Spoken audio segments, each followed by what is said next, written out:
All right. Welcome to Grow Your Channel this week.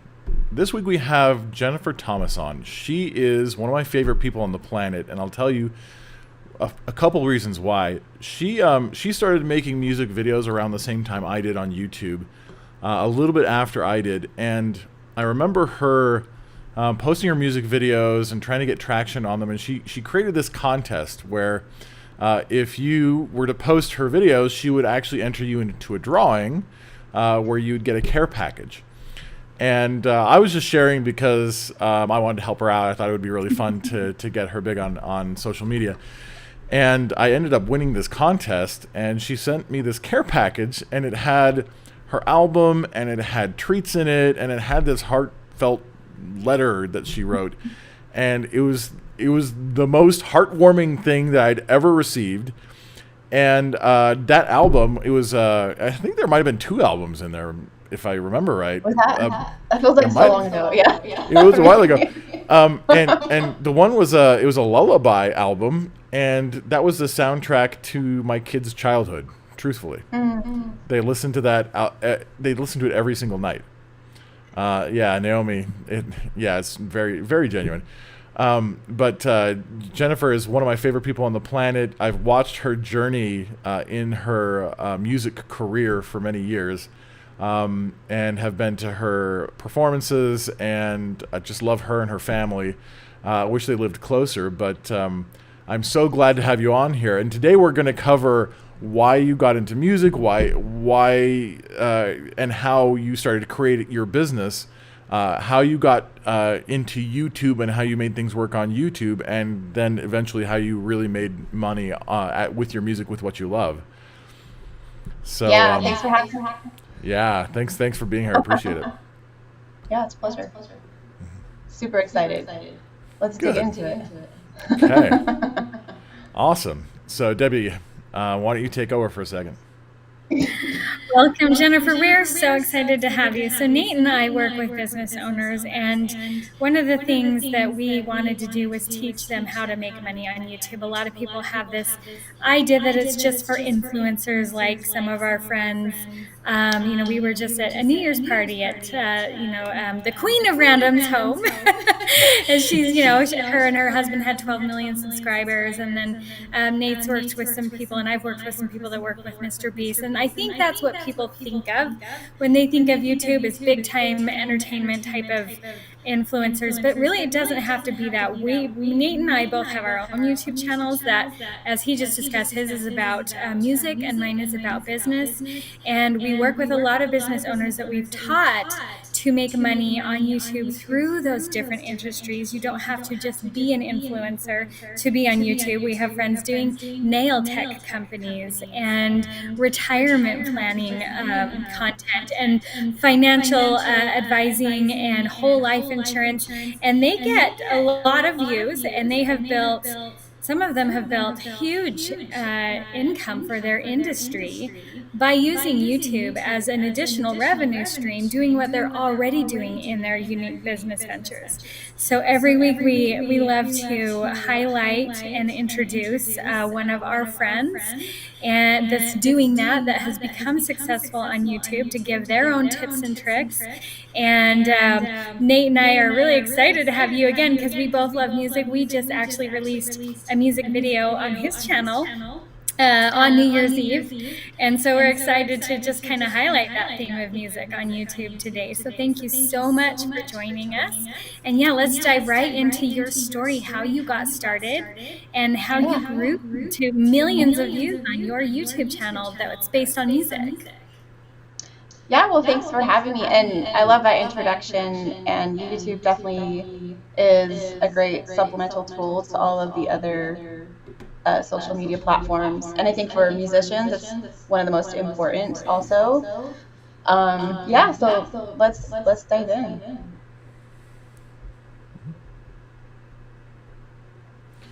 So how did you first begin with your, what made you decide to go into music? So I've been doing music pretty much my whole life since I was a little kid, but I was classically trained. So a lot of my early years were, in that classical realm. And then also at university, I was doing all the classical stuff, concerto competitions, theory class, all that stuff. And like anyone with a classical background, it's pretty much like all spelled out for you in this nice little box. And there's very rigid rules on how you do things. And part of my inspiration throughout my musical journey has always been a little outside of that box. I've always loved film scores. Also, as a teenager, I was really inspired by some of the 90s Narada New Age artists like David Lanz or even George Winston. So in my head, I was also very influenced by these other types of music. So after I graduated from college, I was just trying to figure out what to do with music. And I just stumbled upon starting to compose my own music, which I'd never done before. I didn't really think it would go anywhere. Like, it was just kind of like, oh, this is fun. I'm going to explore this. And like, I remember one Christmas I burned some music to a CD and just gave it to like family and friends, and they were like, oh, this is so cool, can you like make more of these? And eventually that led to me eventually writing a whole album, my first one, and recording it and putting it out, and it's just kind of taken off from there. So yeah, I guess you could say from the beginning, like, I didn't know what I was doing, but it's been a learning process after like 15, 16 years. So yeah. That's amazing. Thanks. So talk to us about your journey on YouTube. Yeah, so I think I've had my YouTube channel since like 2007. Like, I don't know. I actually don't know the first video I put on there. It's probably like a baby video of one of my kids or something. But yeah, I actually started using YouTube just to post like little concert video clips and like a lot of amateur stuff. And then as my husband is my partner in my business. He does a lot of like more of like the business side of stuff, so I can concentrate on being artistic and creative. But I started doing vlogs just about our family, just like the journey of balancing a music career with having a family. And then I would say like 2012, I think I put out my first official music video. And over the years, I've put out a lot more music videos, and where I'm at today is I love filmmaking and editing, and just like it's this whole other passion aside from music. I love creating the visual content and making music not just auditory, but tantalizing all the other senses as well. So you've kind of gotten a little bit into production value, into photography and cinematography, or at least Will has, right? Yeah. He's well, I mean, we can get into that too, but like creating video content is not cheap, especially when you are hiring like a whole crew to do it, and you have you have all these different people doing different hats and different things, and you're paying everyone. It can get pretty pricey. So yeah, actually part of our motivation in learning cinematography and all of that was to bring some of the content in-house and do it ourselves, so that we weren't having to spend like massive amounts of money. Right. Yeah. Well, your stuff looks amazing, though. Thank you. Yeah, I know a lot. Your newer stuff Will has done, right? It's his cinematography. Yeah, the last video I've done some projects with some really great friends who live in LA, and they do like the full production, like the Fire Within, the video where I burned my piano. That was with a full crew. But yeah, and that was 2018, and then I went on tour, and then the pandemic hit, and so basically like during the pandemic, I would say we really started honing in on like more filmmaking and doing it ourselves. So tell us about the story behind the Fire Within, the video, because you set a piano on fire. Yeah. Like that's. Sorry. Tell us the story behind that. Yeah, so it wasn't an expensive piano. I just have to that out there. It was an old, broken, like 100-year-old Yeah. dying piano. I'd used it for like 5 other videos. I called it my stunt piano because it was a fully working piano. It wasn't just a shell, but it was one of those. Like I think I paid like 500 bucks for it at a used piano store. They were gonna like get rid of it, and so I didn't really care if it got wet or it was just old. But it Okay. worked, and it actually looked really good in videos. But it eventually broke to the point where it just wouldn't play anymore. And Oh so no. I was like, what am I gonna do with this But this old is a school? grand piano, though, right? Yeah, it was like a 7 foot Yeah. heavy Yeah. piano. Yeah. So everyone was like, what are you gonna do with it? Are you gonna turn it into like a piece of art or put it in your garden and grow flowers out of it? And I'm like, no, I think I'm gonna set it on fire. And so we did give it a Viking burial, and we did. We took it out to the desert and we set it on fire, and it was really That cool, actually. It that, was that makes me really so awesome happy. to see. Yeah, it made me happy too. Did you get out I'm all snakes? about the We shock also of love that visual, that stunning. So I love that you put your music on YouTube because you love the production. But I have a question for you. So when did you notice that started expanding your music career? Oh. So this is both like a funny thing, a frustrating thing, but also I'm grateful for it. Hmm.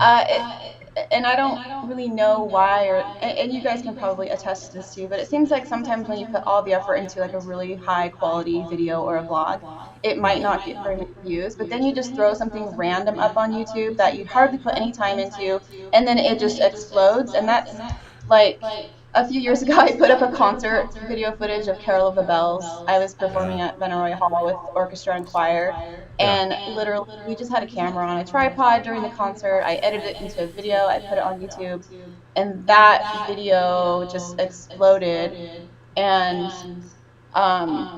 it's created like so many really cool opportunities and people discovering my music. So it's really great, and I'm grateful for it. But it's also really frustrating because I'm like, I didn't even put any time into that. And like, please notice the videos that I actually put time into. Yeah, but Yeah. So you did specifically, even before you had professional production going on, you immediately noticed that utilizing YouTube helped grow your music career just by being out there. Yeah, for sure. I think a lot of people, listening to music is an auditory experience, but I think a lot of people are curious about the artist themselves, and they want to see the artist, they want to see them perform. And I know that YouTube in particular, for musicians especially, is one of the biggest websites people flock to search music. So Yeah. they'll hear something on Spotify or TikTok, and then they'll go to YouTube and then want to find the artist, maybe see the performance of it, or see who this artist is, or learn more about them. Now there's an interesting trend. Janet says there's a big echo. Tell us who's echoing, Janet. That'd be great.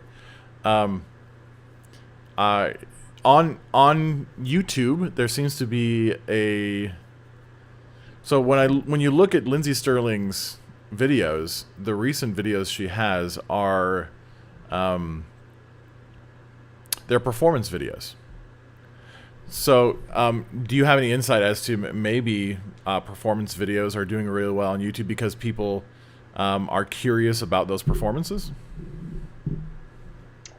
I honestly don't have an answer for that. I feel like it's just random. For myself, it just depends on the video. But yeah, I don't know. I honestly, I don't have a good answer for that. I'm still trying to figure that out as well. Yeah, okay. I think on YouTube it's about connecting with people individually. Sometimes because of my orchestra, it was a group of people. It was a little bit harder for people to connect with the orchestra, but when I had a soloist, it was a lot easier for them to connect. So I wonder if that's maybe a portion of that. They want to kind of get inside your world, and sometimes seeing you do the performances makes sense.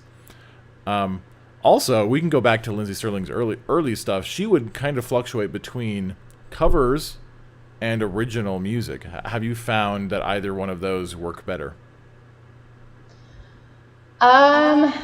I personally did not want to get on the cover trend, and so I've purposely tried to put out mostly original content with my music.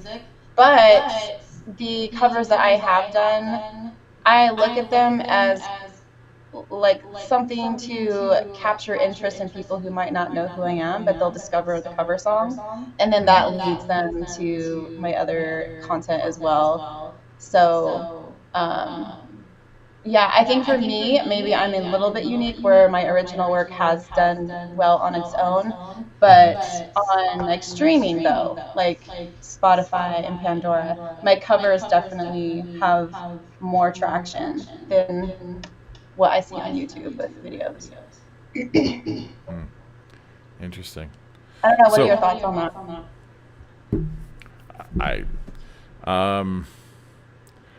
I think there needs to be a mix because you're right. Yeah. There needs to be discoverable content, and the discoverable content sometimes isn't the highly produced stuff.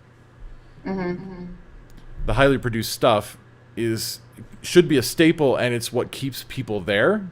Really good content keeps people there, but Yeah. sometimes it's the more authentic stuff that actually gets people to the channel.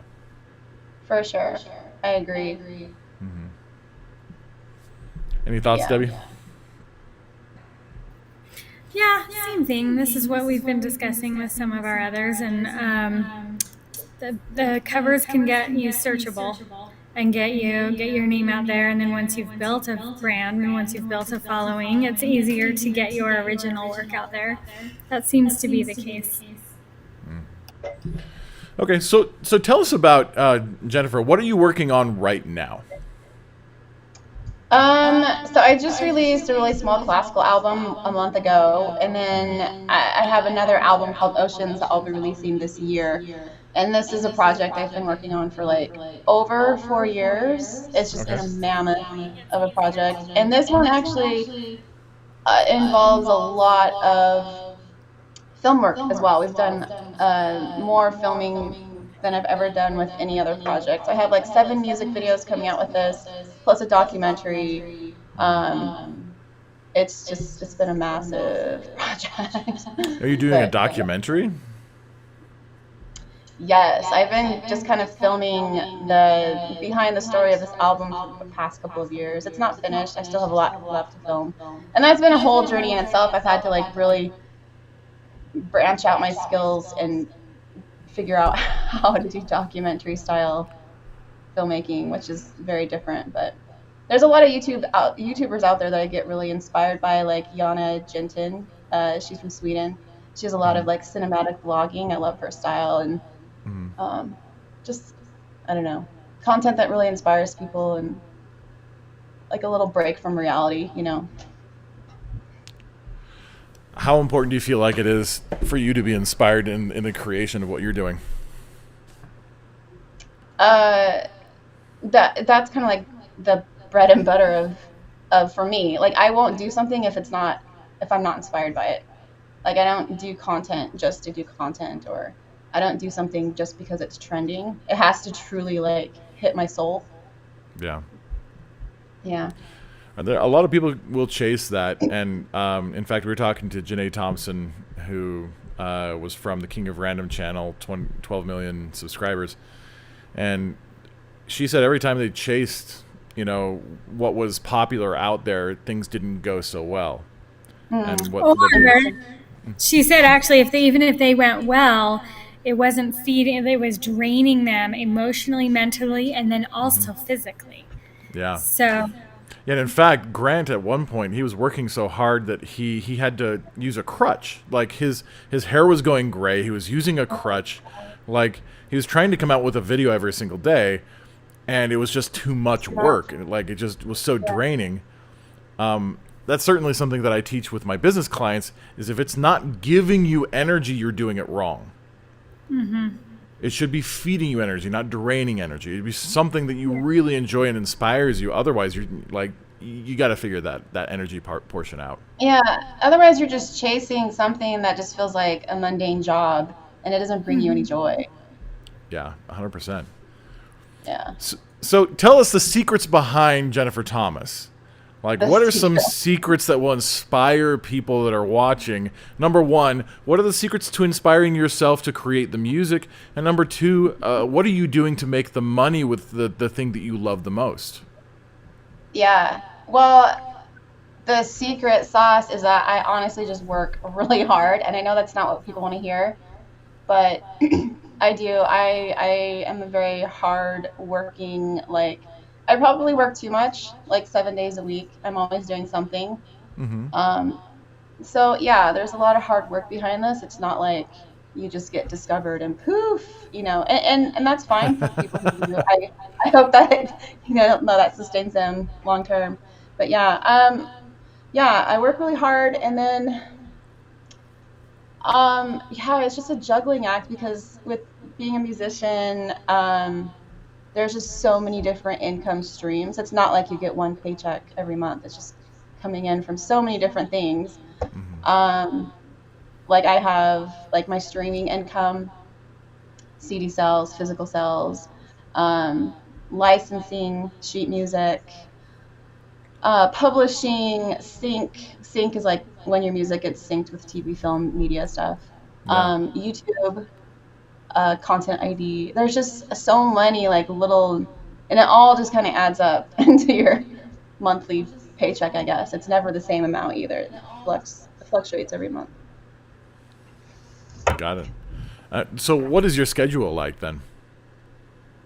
My schedule. So I have 3 kids, but they are all kind of older-ish now. They're 9, 13, and 15. So they are all in school. So I feel really lucky nowadays because it hasn't always been this way when they were younger, but they're pretty self-sufficient. So I work full time. Um, over the years have really started to make sure that I take time for myself every day because when you are a creative person, I feel like it's a lot of mental input and a lot of mental output, and you just need some quiet space. So I have my mornings always my own time to work out, to go outside, just focus on myself, and then for the rest of the day, it's usually working in my studio. Um, yeah, depending on the project, I'm either out here in my studio or I'm at my piano composing or whatever. Yeah. Do you set aside time for marketing and for business stuff? Yeah, for sure. I don't have like a set schedule for that, but it usually like at least 1 to 2 hours a day is just communication, like emails, doing some type of social media post or stories, because it's really important to keep up on that. As it's kind of sad that if you're not doing that, you do get lost. I don't want to say you become irrelevant, but it's just if you're not putting yourself out there, people do forget about you. It's kind of sad, but yeah. So there is like part of the job is putting yourself out there. Okay. Well, what have you found for you to be most effective putting yourself out there? My number one mantra with all of my social media is to be authentic. I don't like being fake. So whatever I'm doing on social media, I'm always trying to make sure I be myself. But I would say like Facebook has been a really great reach for people, and then of course YouTube and Instagram are probably in that order the big ones for me that I most. I've tried to do TikTok, and I feel like I'm such a failure on TikTok. So I'm so sorry. My content is very random and just I get it. I feel like you have to be like 12 or 13 to be really good at TikTok. I know, right? Yeah.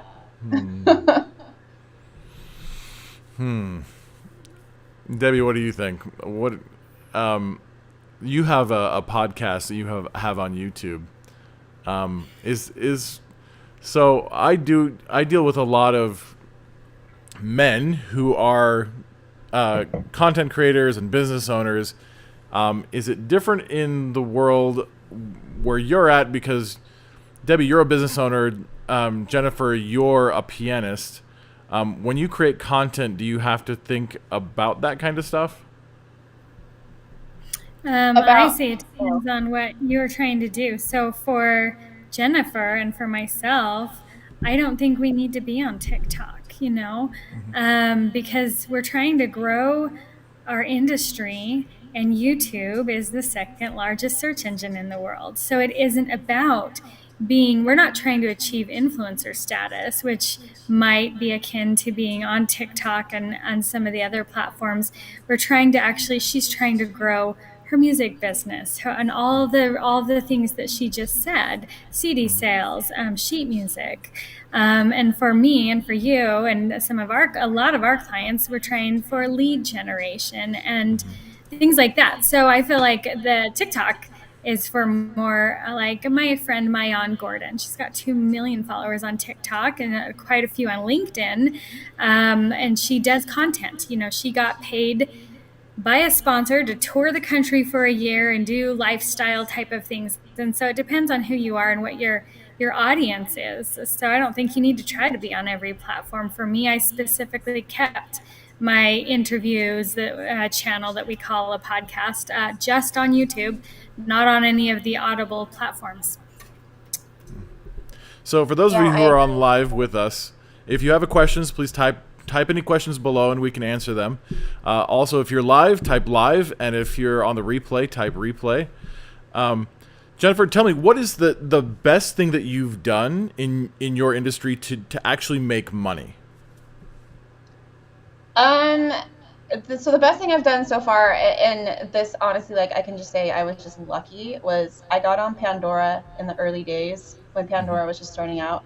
That's been the biggest money maker for me, is my income from my Pandora streams. I almost have 1 billion streams on Pandora. Wow. But Pandora is kind of losing traction. So my numbers have definitely been going down on Pandora over the past few years, and it's not just me, it's across the board with every artist. So, but yeah, Pandora was a smart move. I'm trying to think of what else has been, honestly, like, again, going back to the original content, I own, like, all of my original pieces, I own 100% of that copyright and the publishing rights and the mechanicals and everything. So when I do get a stream or a sale, that all comes to me. Like my cover songs, I do have to pay the original artist and pay licenses for those. So even if I get like a massive amount of more streams on those songs, like I'm not able to take home all of that income, which is totally fine because, it's not my music and I have to support the original artist. But yeah, I'm trying to think. Touring and concerts can also be really great money makers, but they're so much work. I'm actually trying to develop a show right now that I'll be doing later this year.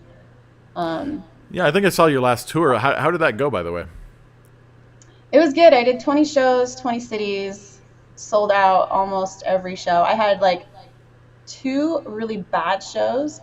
Las Vegas, we had to cancel because we just couldn't sell tickets. And I later realized, because it's such a transient, like, people aren't there for very long. They're usually visiting, so like trying to sell tickets and have people commit, it doesn't work. And then the other show in San Diego, I accidentally scheduled it the same day as Comic-Con, so it was like pretty empty. But other than that, my other 18 shows were like totally sold out or more than sold out. We had to turn people away. Yeah, that was like a self-produced tour. It was so much work, but it was a lot of fun. It looked like a lot of work, but it was fun. I enjoyed the concert. The whole family came. Yeah. Yeah, right. My kids were selling the merch at the tables. So we have a question for you. Where would you recommend a young musician start? On YouTube, or I guess like clarification on that question, but I'm just going to assume he's talking about like how to get content out there. I think in general, how do you make money as a musician is probably what they're asking. Okay. Well, yeah, everything I just mentioned are just like little avenues of revenue stream. So, and it clarified, especially with original content. With original content. Yeah, I would say get it on YouTube. You obviously, like, to get paid for the stuff you do, you need to register your music, make sure, when people are listening, you're registered with a PRO, which is a performing rights organization. Just making sure there's a way for you to get paid. But yeah, just getting all that foundational work set up. So that means ASCAP or BNI. Yeah. Yep. Streaming, get it up on streaming. And don't be discouraged by that. Streaming is such an oversaturated place right now. It's very difficult for especially new artists to get noticed. Like you might have very few streams, but if they're young, honestly, like going back to the TikTok thing, they can utilize TikTok. I think there is some value, not to get paid from TikTok, but I'm just talking about using it as a platform to get noticed. If you can get enough views and people noticing their TikTok videos, they will go search for you on Spotify. So there's kind of that link there as well. And also with YouTube, back to YouTube. So TikTok is a very content app. People have very short attention spans. Like if you don't catch their attention within the first 7 seconds, they're swiping to the next video. Whereas YouTube, people have longer attention spans. It's more for long form content. So they're different. You have to utilize both, but for different reasons and different formats, if that makes sense. So yeah, absolutely. Yeah, discoverability is really great on TikTok and shorter form stories and shorts. Discoverability on those short form is really good. But you need to send them to the long form, which is on YouTube. YouTube is really the only place with really good long form monetization.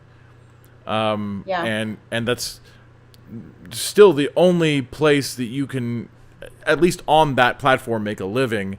You can do it with TikTok if you send them elsewhere, but you can actually make a living on YouTube. Yeah, TikTok is not going to make you very much money. In fact, I think you have to have like a baseline of 10,000 followers before you can even be a TikTok creator. And then even then, it's like minuscule. So really, it's just about exposure on TikTok. Absolutely amazing advice. Thank you, Jennifer. I appreciate that. Do you have anything to add to that, Debbie? No, I think that was really good. I do the same thing. I do actually put out little tiny clips of my show on TikTok, but it says, for a full episode, go to YouTube. Right. Yeah. Right. Yeah. Now, so tell me about the other types of monetization. So you can monetize with AdSense on YouTube, obviously. Are there other ways that you're monetizing, Jennifer? Not as of right now. I'm just doing AdSense, but I do want to say that a lot of, like, if you're distributing your music through a distributor, an aggregator, they will give you the option to monetize your content for you. And I've done some testing to figure out the way to get paid the most, and it's definitely just doing it yourself, like monetize it yourself.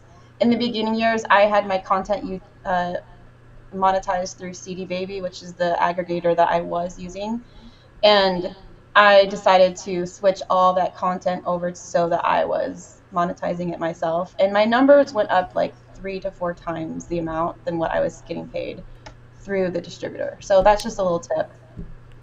Huh, why is that? That's super interesting. I think they take a cut, first of all, and I don't know. I feel like there's such a lack of transparency as well. Like, I honestly don't know if I can trust the numbers and the data that I'm getting from the aggregator compared to what I'm getting from YouTube itself, because it's so different. I'm like, where's the missing plays? Where's the missing streams that... Yeah. I don't know. I have beef with my aggregator. So do you actually go on Pandora and Spotify and these places individually to upload your content? Yes. Well, for Pandora, I go through an aggregator, but for YouTube, I do YouTube myself. So someone in the comments is asking me, how do you monetize yourself? So first of all, you have to get the content ID created. And so you have to either, even if it's initially going through some type of aggregator or someone to create that content ID tag for you so that you're in the system. And I'd say once that's done, then you can go through and basically you have to claim your own copyrights on your own content. So for example, mine previously said this video is owned by CD Baby. And I would say, I would just I can't think of the word. I would fight that with YouTube and say, no, I own this content, and then basically turns the monetization over to you instead of your aggregator. Super interesting. Yeah, I use TuneCore, so CD Baby's a little different. Mm-hmm. That's super interesting. I've never even thought about trying to go individually to the individual places. Yeah. I don't know. I've just noticed that my income went up a lot when I claimed my own content. Because they do take a cut. I just didn't think they took that big of a cut. Yeah, I don't know. I don't know. I definitely, yeah, I won't go into it, but I have missing thousands of dollars from my aggregator that they never paid me. So, Wow. Jeez. yeah. I do know, and maybe you can speak to this. You get different money and royalties domestically and internationally, and there were a few years where I didn't get any of my royalties internationally, and after a certain amount of time, they actually just go to the government. Yeah. Yeah, you want to make sure you're on top of that. And for anyone listening, like you can do that yourself. Again, back to the aggregators. First of all, like it's nice that these aggregators are providing the service to collect these royalties for you, but they do it for the people who don't have any idea how to do it for themselves. And then they take like 15% cut off the top of that. But I'm just saying it's possible for you to do all this yourself. You just have to register through um, Harry Fox, the different mechanical agencies. What's the new one that just came out like 2 years ago that's collecting mechanicals now? Oh, I don't Um, know. I was always using Harry Fox. yeah, Harry Fox isn't doing all of it anymore. I can't remember the name of. Anyway, there's a new US based mechanical collection agency, and I'm now seeing payouts from Spotify that I should have gotten years ago, and they are collecting that now. So Interesting. it's yeah, just make sure you're registered with all the, and it is tedious. Like you have to go through your entire catalog and register every single UPC and ISRC code, but it's definitely worth it. Yeah. Oh, it's a lot of work, but yeah, Yeah, definitely worth it. yeah. Interesting. Sorry, I feel like I'm getting very techy and It is a boring. little techy. Look, if you're a new musician, make sure you're registered with ASCAP or one of the other Yeah, companies that log all of that information so that you know where your music is, you know where your stuff is, and they will help get you paid out. But also, if what Jennifer's saying is right, you need to go to individually to those places like Spotify and Pandora, and I think Pandora's a little bit hard to get into if you're not an aggregate. But make sure that you're registering individually. Someone asked the question about the content ID number. So how do you get the content ID number?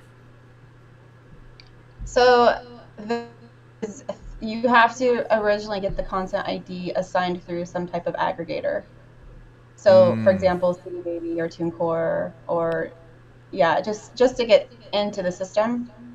And then for myself, what I do is after it's uploaded it in the system, then I go and I claim everything and turn the copyright back Okay, over to me. so you literally Yeah, release it through the aggregator like TuneCore or CD Baby. You take the ID number and then you go to the individual places. So you don't yeah, check them all. You uncheck them and then you go to them individually. yeah. Yeah, Okay. and it's just for my own like big music videos.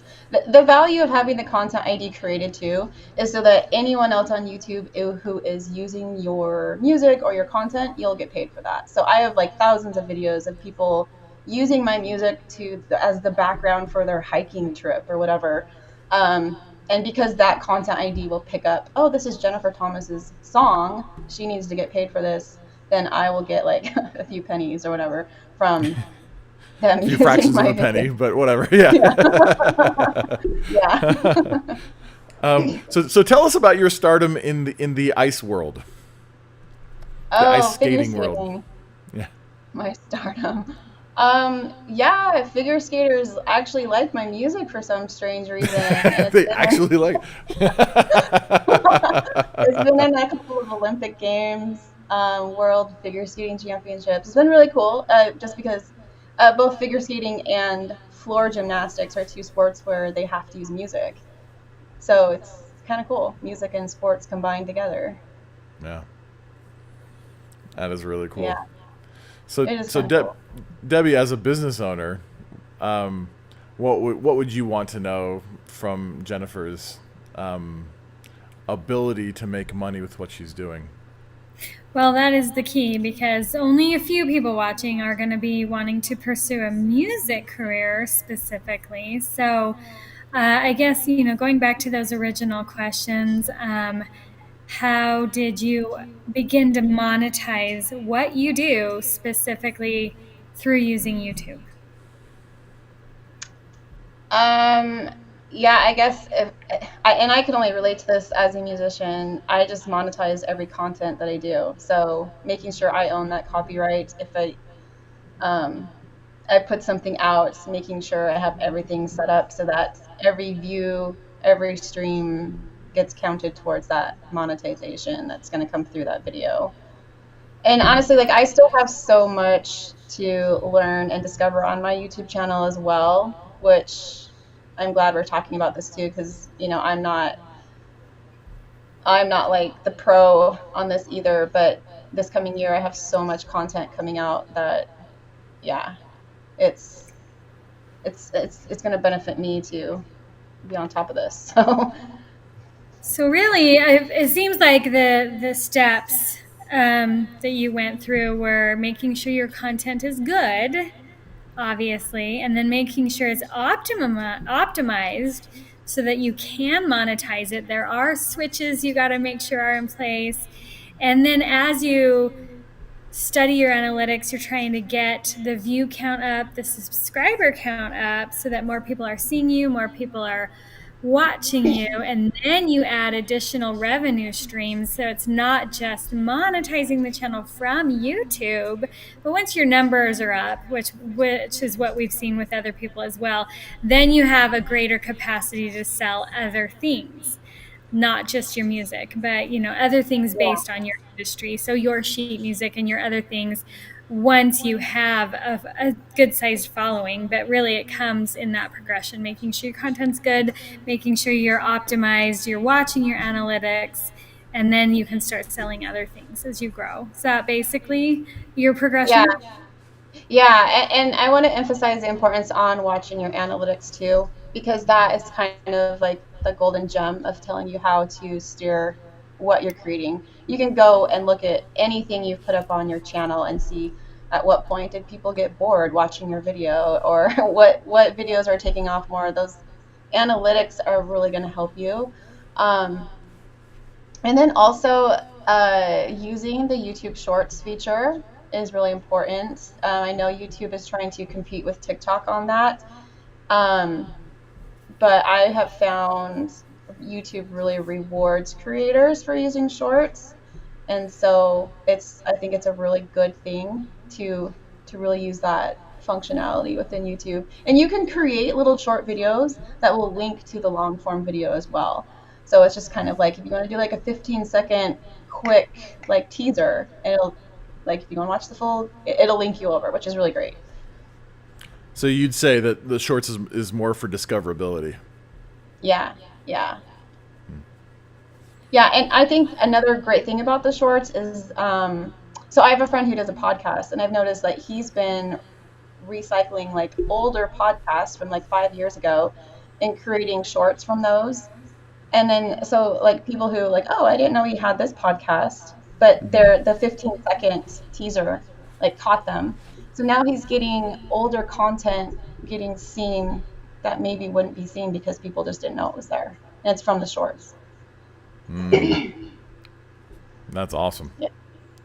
So if Does you he have older, link that?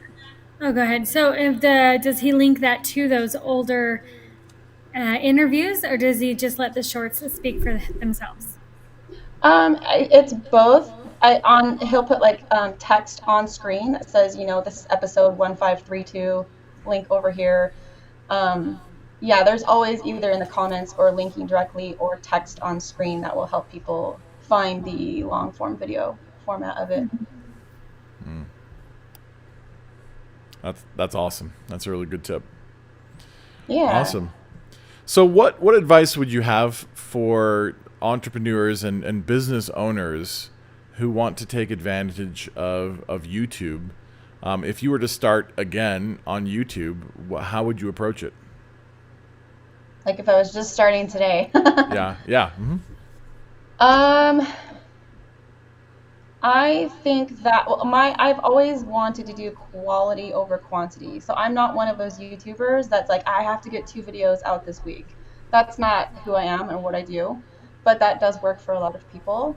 Sure. So I guess it just really depends on what your goal is. Because if you are someone who wants to get on YouTube and wants to gain a fast following, then I would highly suggest making sure you're very consistent on putting content out a few times a week. And like the biggest content on YouTube that does really well is educational or tutorials. So anything that people are searching for, they want to know about, or that you are an expert at, those type of videos do really well if you're trying to build a following. And I do that as well on my channel. I do tutorials for music. Some of my songs I have like really like 30-minute tutorials, like basically a piano lesson. Those do really well because people Can you want. teach us how to burn the piano? Yeah, here's how to burn your piano. Here's how to set your piano on fire. Oh my gosh. Yeah. Not just how to set it on fire, but how to monetize that by getting Yes. Oh my god. Yeah. Oh wow. I love it But so much. yeah, I don't know. I'm just rambling, but I guess it depends on your goal, is what I'm trying to say. What is your goal with your channel? Yeah, for make sure. money. Yeah. That's what they want to do. That's what they want to. They want to grow, but they want to feel inspired and they want to be fed doing it at the same time, right? Yeah, for sure. Yeah. Awesome. Jennifer, you are so amazing. Thank you so much for being on Thank you. today. I really appreciate This is it. fun. Debbie, are there any other questions you wanted to ask? No, I think we covered a lot of tips, and the people that were in the chat were saying it was helpful content. And are you okay if we post something about how people can follow you or even get in touch with you? Yeah, of course. My YouTube channel is Jennifer Thomas, and all of my other platforms, Instagram, TikTok, Facebook, are Jennifer Thomas Official. Okay, perfect. Okay, I'm gonna write that in the chat. Just the comments section so that you guys can follow her and watch her beautiful music and her YouTube journey grow, and we can all grow along with her. Thanks for having me. This was fun. Oh my gosh, I'm so glad you were able to be on today. That was so perfect. Yeah, that was a lot of fun. Thank you. Yeah.